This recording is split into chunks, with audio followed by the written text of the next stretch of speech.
Bonsoir à vous tous.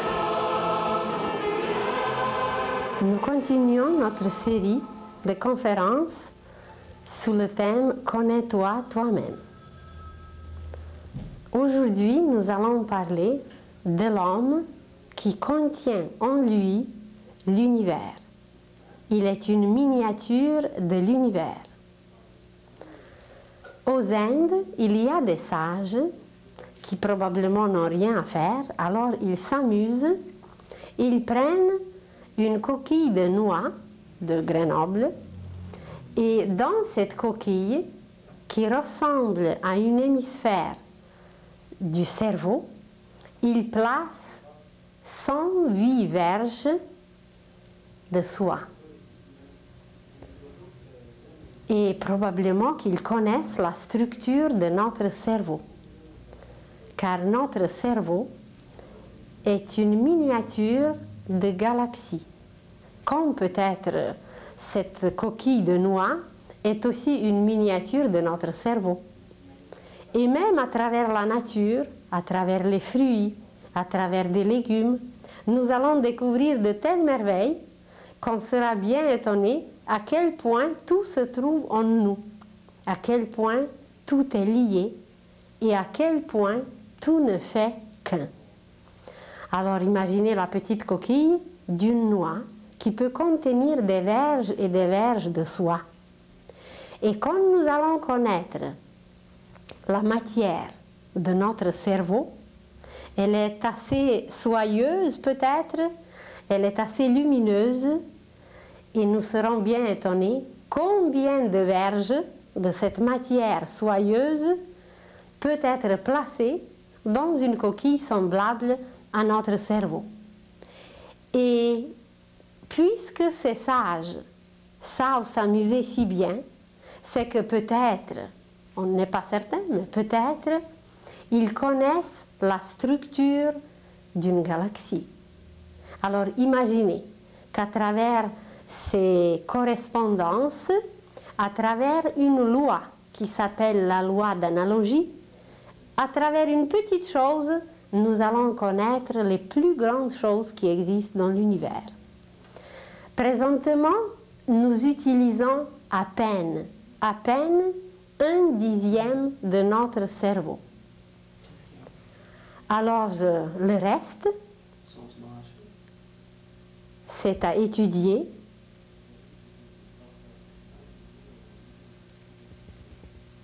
Le reste, c'est à apprendre et ensuite, à travers tout ce que nous possédons, à travers tout ce que nous avons en nous-mêmes, nous allons connaître l'univers entier. S'il y a une correspondance entre notre cerveau et entre galaxies, c'est que dans l'univers, il y a d'autres organismes, il y a d'autres objets, il y a d'autres unités qui se trouvent aussi en nous. Par exemple, il y a le soleil en nous. Il est même connu par certains ésotéristes, par les initiés, par les maîtres. Le soleil est connu comme un centre solaire qui s'appelle le plexus solaire, qui est situé au creux, au-dessus de l'estomac. Et dans ce creux, il y a comme un petit moulin, il y a comme un tourbillon qui nous annonce beaucoup de choses, mais nous ne sommes pas capables peut-être toujours de les comprendre. On dit on a mal au cœur. En réalité, ce n'est pas au cœur physique qu'on a mal, c'est qu'il y avait un sentiment qu'on a capté et ce sentiment, il ne correspond pas au niveau, au degré, au taux vibratoire de nos sentiments. Ça veut dire que c'était quelque chose qui n'accordait pas, qui ne sonnait pas, qui n'allait pas avec nos propres sentiments. Et dans ce cas, on dit « Oh, j'ai mal au cœur ». Mais ce mal au cœur, il n'est pas du tout physique. Il se passe au niveau éthérique, à travers le plexus solaire qui est un tourbillon extraordinaire et à travers lequel nous pouvons capter tout ce qui se passe non seulement chez nos amis, chez nos enfants, chez les humains, chez les animaux, mais nous pouvons capter les influences de l'univers entier, car ce plexus solaire, c'est une porte d'entrée. Comme chaque bâtisse, elle a une porte d'entrée, alors une porte d'entrée principale, car on peut avoir plusieurs portes. Alors cette porte principale d'entrée et de sortie, évidemment, c'est notre plexus solaire qui ressemble à un soleil. Ce sont des tourbillons très puissants. Nous parlerons plus tard de cela. Et à travers ce plexus solaire, nous recevons toutes les influences et nous envoyons beaucoup de choses. Donc, quand nous ouvrons, quand nous fermons les portes, on n'a jamais pensé que le même mouvement, que la même action, que la même chose, nous faisons en nous-mêmes chaque fois, seulement sur un autre plan, avec des matières beaucoup plus subtiles. Nous fermons les portes avec nos mains. Mais peut-être, au niveau plus subtil, nous avons d'autres mains qui ressemblent à petites baguettes magiques ou qui ressemblent aux antennes. Et voilà, ces petites antennes peuvent fermer et ouvrir nos portes, mais on ne les connaît pas. Alors n'importe qui peut pénétrer en nous, n'importe quoi peut sortir, comme si vous avez une maison où le propriétaire, où il n'est pas présent, où il n'est pas conscient, où il est endormi, et à cause de cela, n'importe qui peut entrer dans la maison. Il se passe la même chose avec nous. Et vous avez sûrement vu l'image de Jésus où son cœur est visible et il est placé au milieu. Il n'est pas placé à gauche, là où notre cœur se trouve, mais ce sacré cœur se trouve au milieu. Et en plus, il est entouré d'une flamme. Et voilà, dans la science initiatique, ce cœur s'appelle le cœur initiatique. Initiatique, qui veut dire ce qui nous mène à l'intérieur, celui qui nous mène à l'intérieur. Alors nous possédons donc un soleil en nous. Nous possédons encore beaucoup d'autres merveilles qu'on va trouver l'analogie, qu'on va trouver la correspondance. Par exemple, toute cellule de notre corps physique, toute cellule qui peut être analysée, vue, même touchée, nos cellules ont la forme d'une poire qui ressemble un peu aussi à un cœur. Alors, des milliers et des milliers de ces petites cellules qui ressemblent à une poire, à un petit panier d'une poire, en forme d'une poire. Et voyez, nous connaissons un fruit qui est le même, poire, et la correspondance, elle est là. Nous allons parler un jour de la pomme. Qu'est-ce qu'il y a dans la pomme? Pourquoi elle était utilisée dans la Bible? C'est tout un symbole, ce fruit magnifique. Comme une poire d'ailleurs, qui représente le cœur, qui représente en même temps notre cellule. Et si nous séparons une poire en deux, nous allons trouver deux oreilles. Les deux parties d'une poire, ce sont deux oreilles. Alors nos oreilles correspondent aussi à cela. Et à travers nos cellules, nous pouvons entendre. Notre corps transpire, notre corps travaille. À travers seulement les cellules de la peau, nous accomplissons tout un travail. Et voilà, comme cette cellule physique ressemble aux oreilles, si on les partage en deux, alors nous allons dire une expression qui est connue, on dit on est tout oreille. Et vous allez voir plus tard comment nous allons trouver des correspondances extraordinaires, que nos oreilles, on les trouve aussi à l'intérieur. On a par exemple les poumons qui sont deux oreilles, on a des reins qui sont deux oreilles, nos pieds ressemblent aussi à deux grandes oreilles.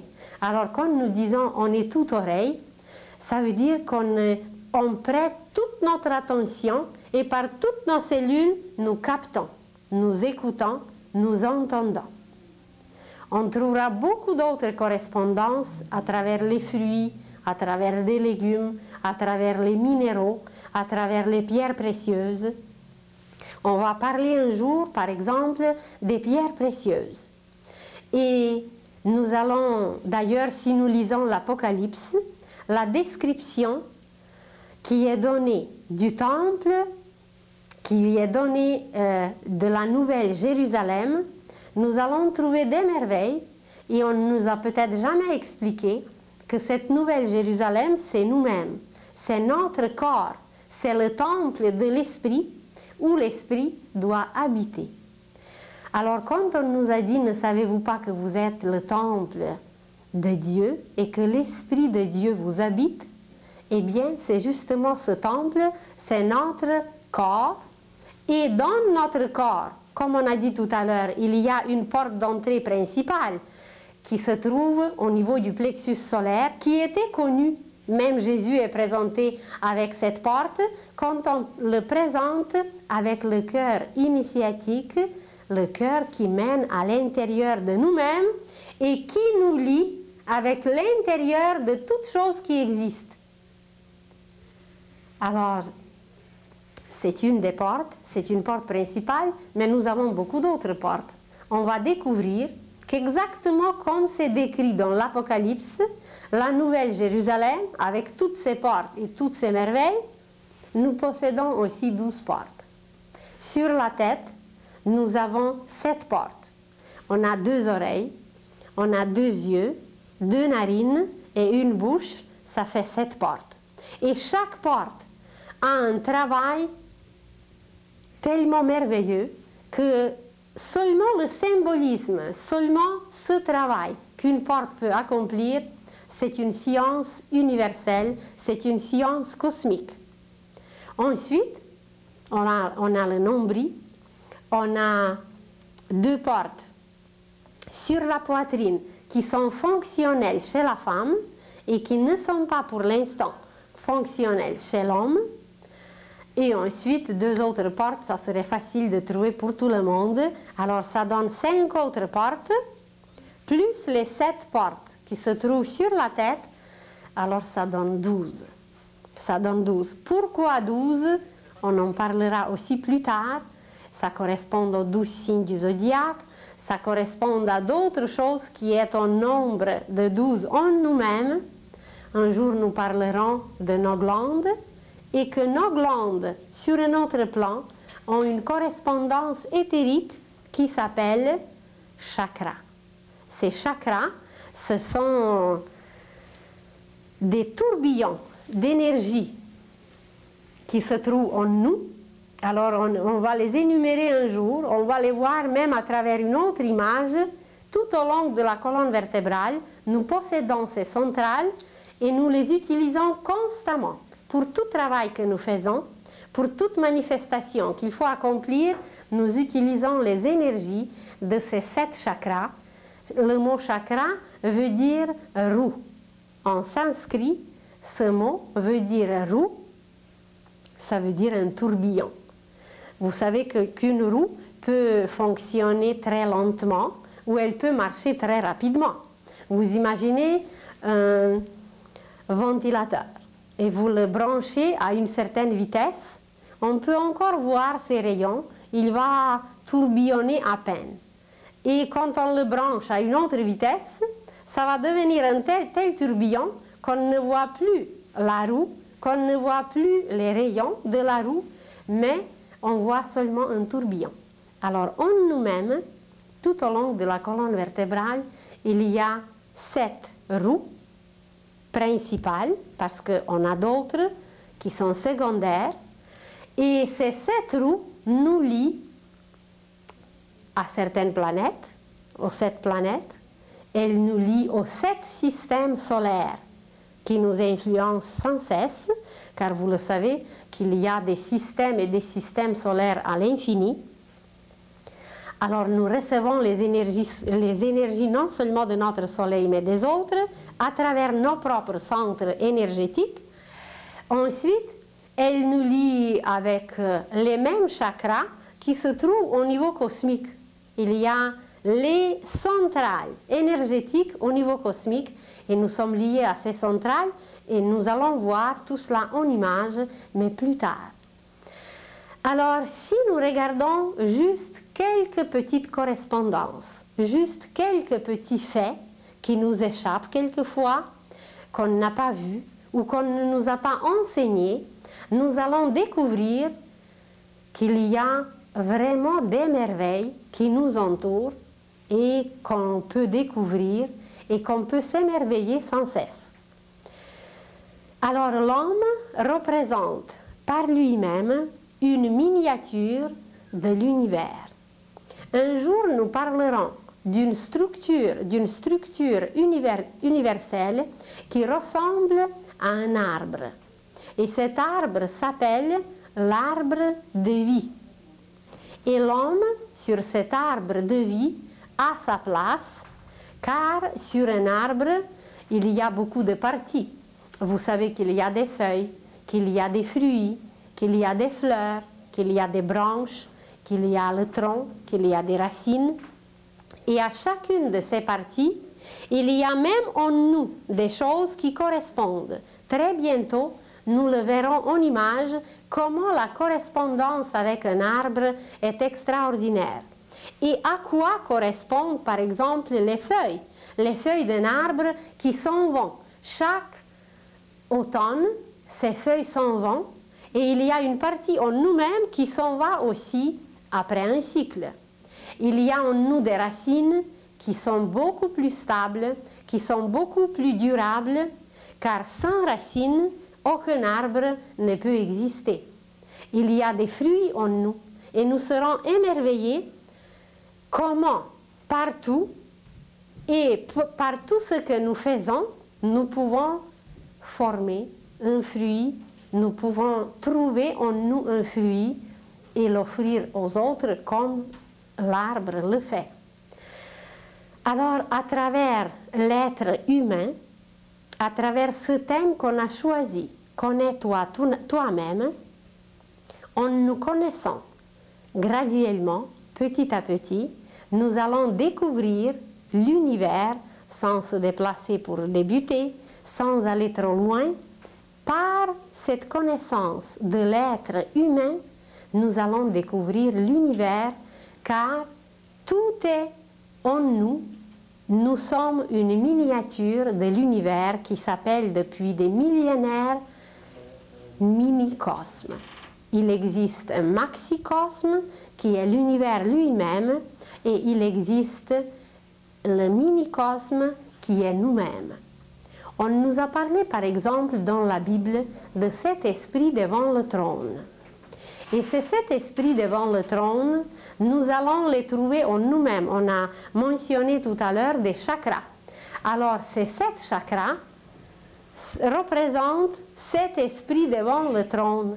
Et en nous-mêmes, nous allons découvrir le trône. Donc même tout ce qui est décrit dans la Bible, même tout ce qu'on nous a enseigné, ou à travers les Écritures saintes, ou à travers la science, tout, absolument tout, nous allons découvrir en nous-mêmes. Ces 7 esprits existent sur un plan. Mais ensuite, il y a un autre plan où nous allons découvrir, à travers nos chakras, à travers ces centres énergétiques, nous allons par exemple découvrir les personnages bibliques. Nous serons bien étonnés qu'il y a Marie et Joseph en nous, qu'il y a Judas, qu'il y a Marie-Madeleine, qu'il y a d'autres personnages, qu'il y a le Christ, et que tout est, absolument tout est en nous. Tout ce dont on parle peut être présenté premièrement sur le plan physique, sur le plan tangible, sur le plan où toute analyse humaine, où toute la science humaine peut arriver à discerner, à analyser et à voir. Mais à part de ce côté physique, à part de ce côté qui est tangible et visible, l'homme est constitué d'autres matières qui sont vraiment des matières, mais ces matières ne sont pas perceptibles. Par exemple, imaginez une mère qui travaille quelque part dans une usine et tout d'un coup, elle ressent quelque chose, comme on a dit tout à l'heure, au cœur. Et cette expression au cœur, c'est justement à travers son plexus solaire, elle a reçu un message. Il y a quelque chose qui est entré en elle et elle est certaine que son enfant est en danger, ou que son enfant pleure, ou que son enfant a faim. Et il n'y aura personne au monde qui peut la convaincre que ce n'est pas vrai. Elle sera sûre et certaine, comme on dit, de son affaire. Ça veut dire elle est certaine que le message est capté et que c'est ainsi. Mais qu'est-ce que c'est qui l'a pénétré? Il n'y a aucun appareil, il n'y a aucune possibilité de mesurer, de capter, d'enregistrer ce qu'elle a capté. Et si elle arrive à la maison, immédiatement ou par la suite, si elle apprend qu'est-ce qu'il s'est passé, elle va vérifier que son message était véridique. Alors, elle a reçu une onde, elle a reçu un courant, elle a reçu une énergie, mais comment la nommer, comment la détecter, comment la déchiffrer ou mesurer? On dit, bien, c'est le niveau sentimental, c'est le niveau émotif. Elle a capté le désir, le besoin de son enfant. Alors, au niveau des sentiments, comme au niveau physique, l'homme travaille aussi avec certaines matières. Vous imaginez un jeune amoureux. Tout d'un coup, il aperçoit sa bien-aimée et il y a quelque chose en lui qui se passe. Sa circulation devient très rapide, son sang monte et même vous pouvez voir où il devient rouge, où il change de couleur. Et c'est tellement rapide qu'il n'y a aucune possibilité de maîtriser, de contrôler ce qui se passe. Alors au niveau physique, rien ne s'est passé, il reste sur place peut-être, sans bouger même, juste le fait qu'il a aperçu, qu'il a vu, disons sa bien-aimée, ou quelqu'un d'autre qu'il aime beaucoup. Tout un changement se produit et les effets sont tangibles, les effets sont physiques, mais ça s'est passé sur un autre plan. Personne ne l'a tapé, personne ne l'a touché, rien n'est arrivé jusqu'à son corps physique, visiblement, et pourtant tout un changement extraordinaire qui se passe en lui. Alors, on dit aujourd'hui, eh bien, c'est sur le plan émotionnel, c'est sur le plan des sentiments, mais nous travaillons avec ces matières. Imaginez que même quand on ne voit pas celui qu'on aime, ou même quand on ne voit pas celui qu'on n'aime pas, il y a des sentiments qui peuvent nous faire bouger, qui peuvent nous pousser à accomplir des gestes, qui peuvent nous pousser à accomplir des actions. Et il y a tout un remue-ménage qui se passe en nous sans toucher une matière quelconque visible. Et pourtant, ça fait travailler, ça fait pousser, ça fait agir. Et voilà, avec quelle matière on travaille? Eh bien, on dit, bien, c'est quelque chose au niveau des émotions. Il dit, ces émotions, quelquefois, étaient plus fortes que moi-même. C'est très vrai, ça peut devenir très forte qu'on ne contrôle plus rien. Mais on travaille avec ces émotions. On peut les diriger comme amour, on peut les diriger comme haine, on peut les diriger comme compassion, on peut les diriger comme méfiance, on peut les diriger très différemment. Et on sait un tout petit peu aujourd'hui que ça peut être positive ou négative, mais plus on ne sait pas. Et pourtant, très bientôt, nous aurons même des appareils pour mesurer, pour voir, pour contrôler, pour étudier toute cette matière avec laquelle nous travaillons sur le plan des sentiments.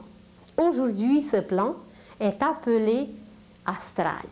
Astral parce que c'est un plan de lumière. C'est un plan des couleurs magnifiques. Et comme astre, c'est une lumière. Comme un astre, c'est le symbole de la lumière. Et sur ce plan, tout est lumière en couleur. Évidemment, c'est une lumière dont les vibrations sont assez au ralenti. Et à travers ces vibrations, à travers ces ondes que nous recevons, nous faisons tout un travail du premier souffle jusqu'au dernier soupir. Un petit bébé qui vient au monde, comment se fait-il qu'il sait? Comment se fait-il qu'il peut détecter si c'est sa mère ou si ce n'est pas sa mère? Si c'est sa mère, il va être bien, il ne va pas pleurer, mais dès que c'est un étranger et qu'il ne vibre pas autant avec cet étranger, alors il se mettra à pleurer. Alors déjà, un petit bébé qui est à peine quelques heures ici, il peut déjà travailler, et il travaille d'ailleurs déjà avec toutes ces matières qui nous sont aujourd'hui inconnues. Vous êtes chez vous, vous êtes bien, et tout d'un coup, une pensée vous vient, ce n'est pas un sentiment, c'est une pensée. Vous pensez à votre ami d'enfance, et vous avez l'impression que quelque chose se passe, et tout d'un coup, dans votre pensée, vous avez même des images, qui peuvent être des images belles, heureuses, ou des images d'une autre catégorie, d'un autre genre, et vous êtes sûr et certain qu'il y a quelque chose qui se passe avec cet ami. Si les pensées sont belles, c'est qu'il se prépare peut-être pour le mariage. Si ces pensées ne sont pas belles, il se peut qu'il est arrivé quelque chose de grave. Et par la suite, ou tout de suite, vous apprenez justement la nouvelle au sujet de votre ami. C'est que vous avez capté une matière, une image qu'on appelle aujourd'hui mentale. Et cette image est extrêmement vivante. Cette énergie, elle est très rapide. Et même si votre ami se trouve de l'autre côté de la Terre, vous pouvez capter sa pensée. Aujourd'hui, il y a énormément d'expériences qui se font dans ce sens. Par exemple, si vous avez lu le livre de 2 femmes américaines, Les recherches fantastiques en Russie, il y a beaucoup d'études qui se font au niveau mental au sujet de la pensée, sur la puissance de la pensée. Alors tout ce travail prouve déjà scientifiquement que nous travaillons sans cesse avec des matières et des matières au niveau de la pensée, au niveau mental.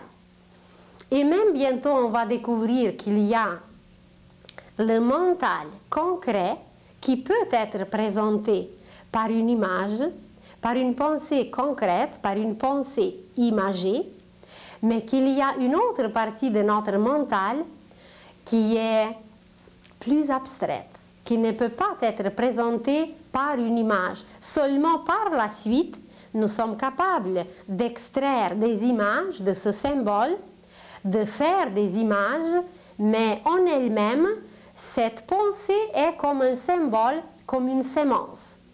Dans une sémence, il se trouve déjà toutes les images de l'arbre futur. Il y a toute sa musique, il y a toute sa sève, il y a tout ce qui va se passer au niveau des racines. Il y a tout le travail alchimique de la formation des fruits. Mais quand nous regardons juste une sémence, eh bien, on ne voit pas grand-chose, parce qu'elle est un symbole. Elle est un résumé, elle est un petit tout qui contient énormément et énormément de détails. Et imaginez un arbre qui peut vivre des centaines d'années, que tout est déjà contenu dans cette petite sémence minuscule. Alors notre pensée est capable de contenir aussi des pensées sémences. Elle est capable de contenir des symboles. Par exemple, vous prenez une note. Quelqu'un qui ne connaît pas des notes, ce petit ovale noir ne lui dira pas grand-chose. Mais s'il s'agit d'un musicien, cette note, ça va être toute une vie pour lui. À la base de cette note, il peut composer toute une œuvre. En s'inspirant de cette note, il peut créer des merveilles. Par exemple, Beethoven avait une servante. Et sa servante chantait beaucoup. Et vous savez sûrement qu'à la fin de sa vie, Beethoven est devenu sourd. Et à cause peut-être de ce fait, elle était obligée de parler très fort. Et elle était toujours très gaie, elle était toujours très bien. Et elle inspirait beaucoup Beethoven. Alors, il est arrivé quelque chose un matin, et elle s'est mise à rire, et elle a ri d'une telle façon, que ça l'a inspirée pour toute une œuvre. Par exemple, elle riait « ha ha ha ha ». Alors, ça lui a donné toute une idée pour réaliser quelque chose. Et imaginez maintenant que ce rire peut être transmis par des notes. Et chaque note va contenir toute une vie. Vous prenez un chinois et un français, un anglais et un russe, et vous les placez ensemble, ils ne pourront pas se comprendre. Mais vous mettez un disque, une œuvre musicale, et on va retrouver, si on avait aujourd'hui un appareil pour photographier ce qui va se passer dans leur pensée, alors on va trouver les mêmes images produites, provoquées, formées dans leur pensée. Alors par le langage, par l'expression au niveau physique, il serait impossible de se comprendre, mais au niveau de la pensée, grâce à ces notes symboles, grâce à cette pensée abstraite qui est contenue dans ces petits symboles, voilà, ces êtres différents dans la vie ordinaire, dans la vie courante, qui ne peuvent même pas se parler, eh bien, ils vont se comprendre, ils vont se regarder et sourire l'un à l'autre, parce que cette œuvre musicale provoque en eux les images qui se ressemblent beaucoup, qui sont presque identiques. Alors, au niveau de la pensée, nous sommes capables de faire une analyse, de comprendre les images concrètes, mais aussi nous sommes capables de comprendre des images abstraites, des images qui contiennent tout un monde, des images sémences, des pensées sémences. Ou vous prenez un mathématicien, ou vous prenez même la médecine par exemple. Les deux médecins, il y a un d'Italie et l'autre de notre pays. Alors la recette que l'un a écrite, l'autre pourra lire grâce à la langue latine qui est utilisée pour écrire ces choses. Tandis qu'au niveau du langage, au niveau physique, ils ne pourront pas se comprendre. Et les mathématiques, par exemple, aussi, c'est tout un langage symbolique qu'un mathématicien d'un côté de la Terre et l'autre de l'autre côté de la Terre, ils peuvent comprendre les mêmes formules, les mêmes choses, sans se comprendre au niveau physique, par la langue utilisée. C'est grâce au symbolisme, c'est grâce à ce côté abstrait de la pensée qui est exprimé par les symboles tels que les chiffres, tels que les notes, tels que d'autres symboles comme une langue qui peut être utilisée un peu partout, ou même d'autres qu'on ne connaît pas encore aujourd'hui. Alors, au niveau de la pensée, l'homme accomplit un travail sans cesse, mais ce travail n'est pas connu. Et même si nous regardons par exemple deux pensées, nous allons prendre une pensée, eh bien, j'ai besoin d'acheter le fromage Kraft. vous savez très bien que ce n'est pas une pensée qui va survivre des siècles et siècles et des siècles et qui va apporter à l'humanité une découverte. C'est une pensée image très ordinaire, très quotidienne, qui est là, que nous utilisons, mais qui n'a pas une valeur d'une pensée. Par exemple, ce qu'on a choisi, nous, connais-toi toi-même, aimez-vous les uns les autres, etc. Alors, même à travers ce que nous sommes capables d'exprimer, il y a des valeurs très différentes et chaque pensée, nous pouvons cataloguer, classer et placer à un degré spécial d'après sa valeur. Donc la matière qui compose, je dois acheter tel fromage, la matière n'est pas la même qui compose, comme celle qui compose une phrase qui va survivre des siècles et des siècles. Au commencement était le verbe. Qu'est-ce que ça nous dit aujourd'hui encore? Même si cette phrase existe déjà des millénaires, nous ne la comprenons pas encore. Et imaginez qu'elle va encore exister des millénaires et un jour peut-être, nous la découvrirons, nous découvrirons où elle est en nous et qu'est-ce qu'elle représente. Au commencement était le verbe. Donc, elle est composée d'une matière tellement durable, tellement impérissable, qu'elle peut durer des siècles. Tandis qu'il y a des milliers et des milliers d'autres pensées composées aussi d'une matière mentale, mais ces pensées étaient très peu durables. Ces pensées ont péri, ont vieilli et n'existent plus.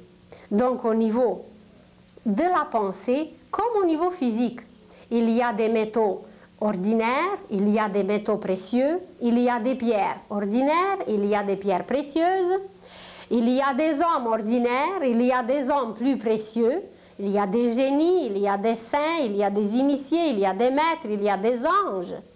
Alors, il y a des catégories et des catégories en tout.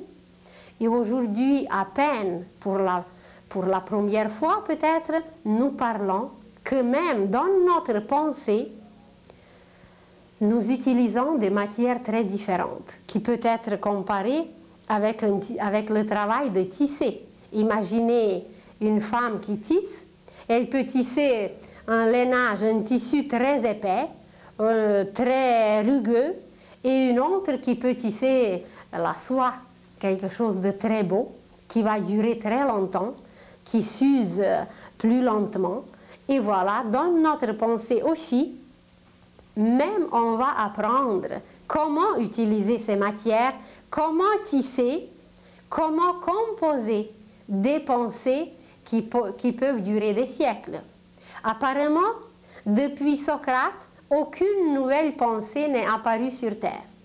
Alors imaginez qu'on n'a rien tissé, qu'on n'a rien fait, on utilise et puis on fait tourner toujours la même chose et toujours la même chose, sans inventer, sans capter et sans créer quelque chose de nouveau.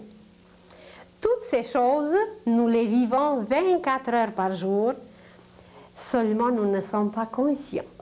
Maintenant, imaginez qu'à part du système osseux, qui est très solide, qui est très tangible, que chaque os peut être classé, nommé, analysé, on a un autre système qui est beaucoup plus subtil et beaucoup plus rapide, c'est le système sanguin. C'est un système qui circule, qui va partout, qui emporte les impuretés, qui amène la vitalité. C'est un système qui est beaucoup plus rapide et beaucoup plus vivant. Au-dessus de ce système, nous avons un autre système qui est le système respiratoire. C'est un autre système qui est encore plus subtil car il travaille une autre matière. Il travaille une matière qui est encore plus subtile que le liquide. Alors, on a solide, liquide, et ensuite le gazeux. Ou le gazeux ou aérien, si on veut. Et quand nous regardons les éléments, il y a des solides, qui est la terre, il y a des liquides, qui est l'eau, il y a des gazeux, qui est l'air, et le quatrième élément qui est connu chez nous, c'est le feu. Et où est-ce qu'il se trouve ce feu en nous? Bien, on va se dire, c'est la chaleur. C'est vrai, c'est la chaleur, mais cette chaleur s'exprime à travers un système. Cette chaleur peut se transmettre. Vous rencontrez quelqu'un, et d'ailleurs on le dit, oh, il est très chaleureux. Et vous rencontrez quelqu'un d'autre, et vous dites, oh, qu'il est froid. On dit même qu'il a le cœur froid, qui est un non-sens dans le sens physique, parce qu'on ne peut pas avoir le cœur froid. C'est seulement celui qui meurt qui a le cœur froid. Alors, où se trouve cette chaleur qu'on cherche et qu'on dit qu'il est chaleureux et que son cœur n'est pas froid? Donc, c'est sur un autre plan. Et ce feu, cet élément feu, s'exprime en nous à travers le système nerveux. Alors, il y a le système osseux pour la terre, il y a le système sanguin pour l'eau, il y a le système respiratoire pour l'air, et il y a le système nerveux pour le feu. On dit d'ailleurs de quelqu'un qu'il est tout feu. Tout feu, eh bien, c'est que ce réseau extraordinaire qui travaille avec la chaleur intérieure, ce réseau est en ordre, ce réseau est très en forme, et voilà, tout se fait comme il faut, et quelqu'un peut manifester cette chaleur, qu'elle devienne même tangible et visible. Mais en dehors de ces systèmes que la médecine, que la science, que l'anatomie connaît aujourd'hui, en dehors de ces systèmes, nous avons beaucoup d'autres systèmes qui ne sont pas encore connus. Par exemple, on va apprendre justement bientôt ce système des chakras, ce système éthérique qui nourrit l'homme au niveau de la vitalité, au niveau des énergies qui nous donnent la santé, qui nous donnent la vigueur, qui nous lient même à beaucoup d'autres choses. Alors sur ce plan, l'homme travaille avec un autre réseau, avec un autre système qui est le système des chakras, le système éthérique. Mais au-dessus de ce système éthérique, nous avons encore d'autres systèmes. Vous avez sûrement entendu parler de l'aura. D'ailleurs, la science d'aujourd'hui l'a prouvé déjà. Il y a un couple russe qui a inventé un appareil pour photographier cette vitalité qui se trouve autour, par exemple, des feuilles, des plantes, des animaux et même des humains, autour d'un doigt. Alors, elle peut photographier déjà le côté éthérique, le côté subtil, le côté aurique. L'image que vous voyez, le corps physique, ce sont les contours noirs, et tout autour de ces contours se trouvent d'autres petites lignes qui sont en violet, ceux qui possèdent la couleur. Ces petites lignes violettes représentent notre fluide éthérique qui entoure le corps et qui a une certaine épaisseur, et ce fluide éthérique forme tout un corps car il nous pénètre, il nous transperce, et voilà, nous sommes entourés d'un double qui est notre force vitale, qui est ce côté, ce système éthérique. Ensuite, vous voyez un œuf qui nous entoure. Cet œuf vert, il représente notre corps émotionnel, notre corps astral ou sentimental, et c'est tout un réseau qui nourrit, qui envoie, qui capte les énergies au niveau des émotions, au niveau des sentiments, et il est en forme d'un œuf pendant toute notre vie, car il n'est pas encore autant formé que le corps éthérique, que notre double éthérique. Ensuite, vous voyez les contours rouges qui se trouve au-dessus de nous, ces contours rouges, c'est justement la matière de la pensée concrète. La matière de la pensée concrète qui peut prendre une forme et qui s'exprime toujours par une image. Mais l'homme, aujourd'hui, n'est pas encore tout à fait familier avec cette matière. Il ne sait pas toujours comment s'y prendre, comment la diriger, même s'il l'utilise, il l'utilise inconsciemment. Comme nous allons parler de la pensée, comment travailler avec la pensée, alors nous reparlerons de toute cette matière, comment former, comment utiliser nos pensées, comment aider les autres, comment faire des merveilles par notre pensée. Ensuite, vous voyez des points dorés. Ces points dorés, ce sont justement les petites sémences abstraites dont on a parlé tout à l'heure. Nous pouvons capter, comme une télévision peut capter une image, comme la radio peut capter un programme de chant, un concert. Exactement, ces petits points dorés captent et contiennent d'abord, et nous-mêmes, nous sommes capables de les analyser, de les transmettre, de les capter comme des pensées sémences, des pensées symboles, comme on a dit tout à l'heure, au sujet des notes, des chiffres et d'autres symboles qui existent à travers l'univers, par exemple l'arbre. L'homme, c'est aussi un arbre, mais renversé. Et nous en parlerons une autre fois. Nos cheveux, ce sont les racines, nos racines, mais tournées vers le ciel. Et un arbre, ses racines sont tournées vers la terre. Et en dehors de cette matière mentale abstraite, de ce système, si on veut, il y a encore un autre système. Nous en parlerons plus tard. Vous les voyez comme des rayons jaune-or.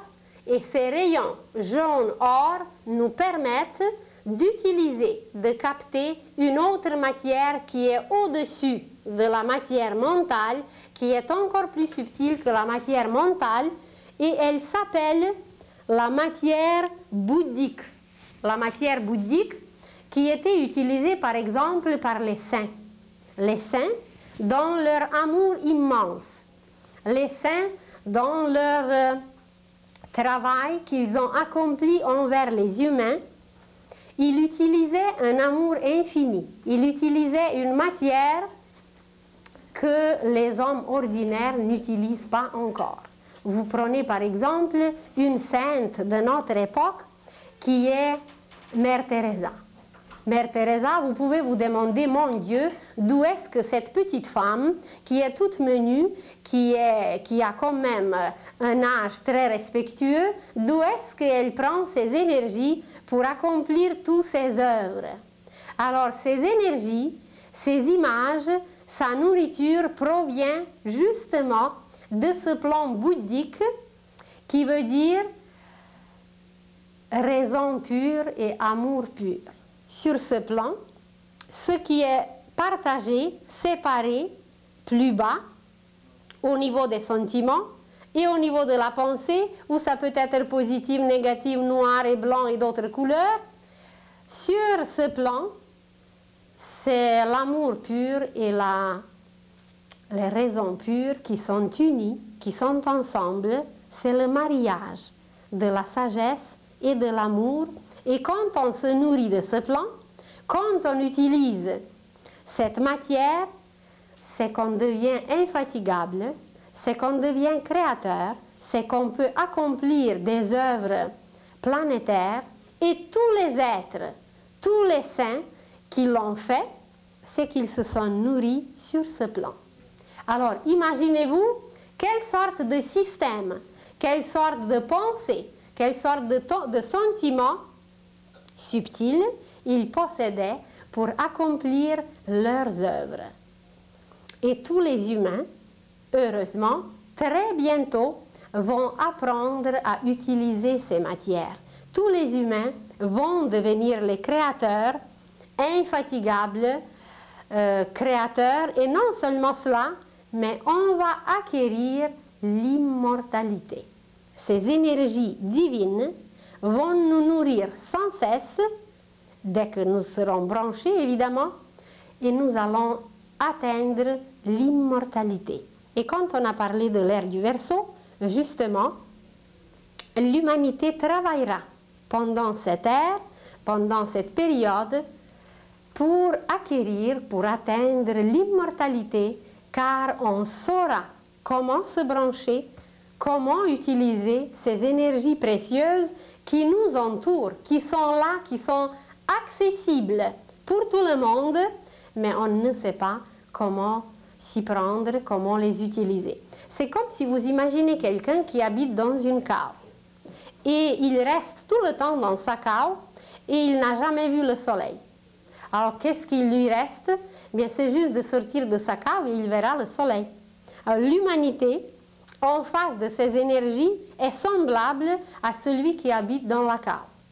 On n'est pas sorti de notre plan inférieur, de ce côté animal, on ne sait pas quoi faire, comment faire, et la lumière pourtant elle est là, elle nous entoure, mais notre conscience n'est pas suffisamment ouverte, n'est pas suffisamment large pour comprendre et saisir ce qui nous est accessible, ce qui est tout près, ce qui était préparé depuis longtemps pour nous tous. Alors, l'homme donc travaille sur plusieurs plans sans cesse, mais il n'est pas conscient. Et en dehors de tout ce qu'on a énuméré, l'homme lui-même possède et produit un résumé de ses actions au niveau physique, de ses sentiments au niveau émotionnel, de ses pensées au niveau mental, et ce résumé se présente autour de lui comme des tourbillons extraordinaires d'une lumière, des couleurs, et ces couleurs, ensemble, forment ce qui est appelé aujourd'hui l'aura. Alors chaque homme est entouré par l'aura qui a des couleurs différentes et l'intensité de ces couleurs peut changer selon la qualité de nos pensées, la qualité de nos sentiments et la qualité de nos actions. Quand nous sommes en colère, par exemple, il y a dans notre aura une couleur rouge, mais très désagréable. Une couleur rouge terne.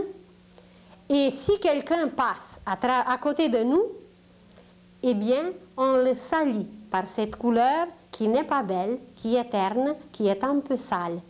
Donc, il prend certaines particules de notre aura, ça l'influence, et si on reste auprès de quelqu'un avec toute notre colère, même si on essaye de la contenir, eh bien, tout le monde va s'apercevoir, car c'est écrit dans notre aura. C'est comme s'il y a des appareils qu'on utilise dans la médecine, des appareils qui enregistrent toutes sortes d'ondes, toutes sortes de travail qui se fait à l'intérieur, dans le cœur, dans le cerveau, et à travers ces enregistrements, on voit un travail. Alors bientôt, on aura des appareils qui pourront enregistrer des changements qui se produisent dans notre aura. Quand nous prions, quand nous allons dans une église, il y a beaucoup de très belles choses qui nous entourent.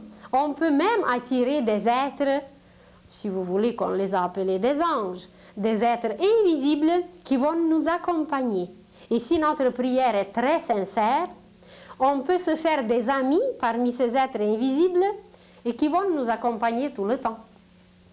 Alors l'homme donc possède beaucoup de systèmes, certains sont connus, d'autres sont inconnus, et surtout à travers le système aurique, à travers cette aura, l'homme contacte l'univers entier.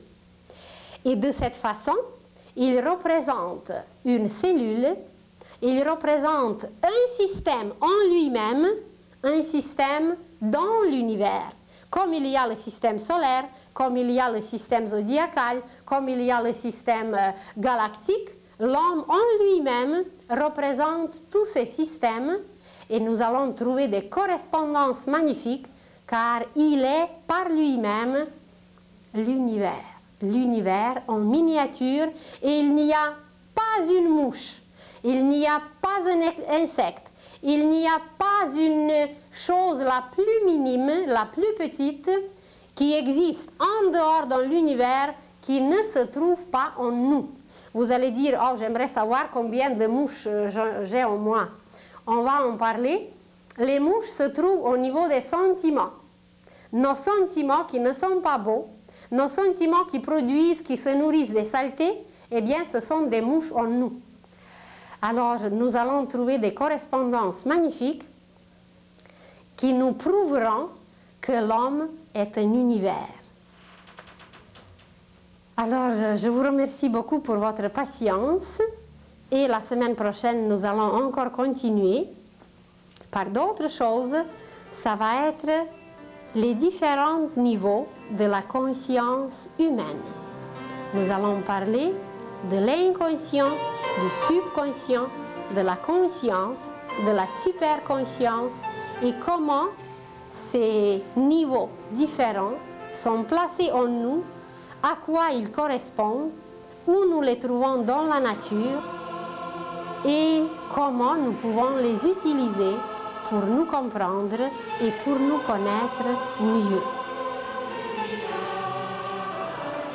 Ensuite, nous parlerons de beaucoup d'autres choses, mais on va commencer d'abord par la conscience, car c'est par elle que nous nous connaissons et que nous sommes capables de tout connaître. Alors c'est un outil extraordinaire que nous utilisons plus ou moins bien, plus ou moins avec une notion exacte ou inexacte. Et pour l'utiliser mieux, nous en parlerons la prochaine fois.